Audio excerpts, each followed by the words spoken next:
One.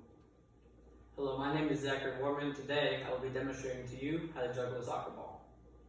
Learning to juggle a soccer ball is a fun, easy trick that you can do that helps increase your concentration and also helps you increase your focus.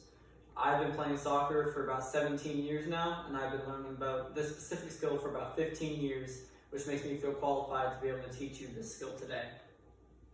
Again, it increases your mental concentration, offers you a good workout. It's a cool trick that you can do whenever you just want to take your mind off things. So there are 4 basic steps to learning how to juggle a soccer ball. Step 1 is holding the ball at about waist level. Step 2 is dropping the ball and kicking it back up into your hand. Step 3 is dropping the ball and kicking the ball twice before you catch it. And step 4 is dropping the ball and kicking the ball up as many times as you can without dropping the ball or catching it. So now that I've showed you what it's going to look like to juggle a soccer ball, let's put these into action.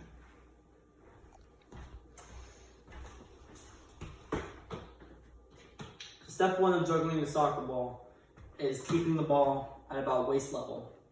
The reason that it's important to keep it at about waist level is because if you put it too high, it's going to be really easy for the ball to come down with more force, and you're just going to lose control of it.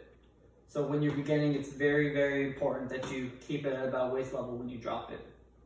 So now that I've shown you the correct positioning, let's learn how to kick the ball back up into your hand. So again, we have the ball at waist level, and we want to drop the ball and kick it back up into your hand. But how do we do that? Well, it's pretty simple. You want to angle your foot at about a 45-degree angle. And what this is going to do is it's going to create backspin.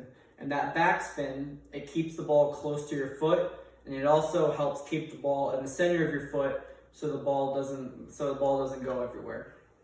So I'll show you what it looks like. You see what I did? Kept my feet at an angle, and it created backspin, which helped me kick the ball back up into my hand. What you also might have noticed is that I did not kick my foot in the air, because if I had done that, the ball would have went all like 20, 30, 40 yards, and there was no way I would have been able to kick it again. So I used the momentum of the ball and just barely kicked it back up, and it went back into my hand. So that's also very, very important. Don't just kick the ball, otherwise you're going to lose control of it. All right, so step 3. Step 3 is keeping it up twice and then catching it. So for this, you're going to flex your foot, keep it at about 45 degrees. You're going to use your backspin, and instead of immediately catching it, you can use either the same foot, or you can kick it up and then kick it with this foot using the same method. Whatever one works for you. Most beginners use the same foot, but I'm going to switch feet. All right, and I'll show you what this looks like. Did you notice what happened? We have the angle of the foot. We have the backspin, which made it easy for me to just automatically switch feet and kick it back up. All right, step 4. Now this is the most fun part, because this is where you get to challenge yourself and you get to see how many that you can do without dropping the ball. You can always increase the number of times that you catch it. That's up to you. I'm going to show you what it looks like when you put it all together. And when you get really good, your score is going to get higher and higher and higher. My personal highest score is in 1,642, I believe.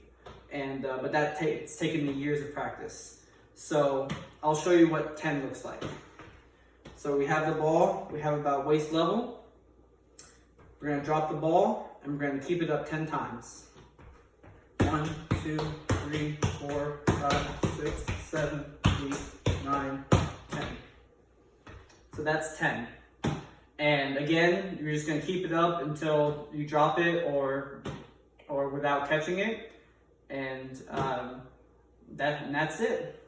So in conclusion, this is a really great opportunity to increase your concentration. It's a very easy skill to learn. and it really just helps you take your mind off things if you want to learn something new. So I encourage you to give it a try, and thanks for listening.